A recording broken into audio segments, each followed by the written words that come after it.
ધોરાજી તાલુકાના ઓસમ પર્વત પર ધોધ વહેતો થયો। પાટણ વાવ ઓસમ પર્વત પર કુદરત સોળે કળાએ ખીલી ઉઠી। ટપકેશ્વર મહાદેવ મંદિર પાસેના ધોધના કુદરતી દ્રશ્યો સામે આવી રહ્યા છે, જે નયનરમ્ય છે। રાજકોટ જિલ્લાના વિવિધ વિસ્તારોમાં પડેલા વરસાદ, ધોરાજી તાલુકાના ઓસમ પર્વત પર વરસાદ પડવાને કારણે કુદરતી ધોધ વહેતો થયો।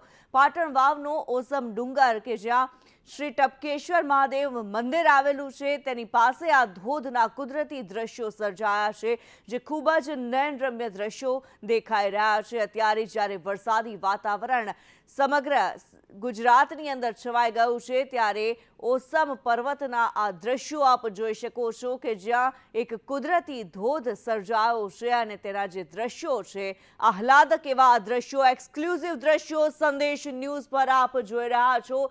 કુદરત જાણે સોળે કળાએ ખીલી ઉઠી હોય તેવા આ દ્રશ્યો છે। અલ્પેશ ત્રિવેદી વધુ વિગતો સાથે જોડાયેલા છે। અલ્પેશ, કુદરત જાણે સોળે કળાએ ખીલી ઉઠી છે, વરસાદી માહોલ જે છવાયો છે તેને લઈને શું અપડેટ?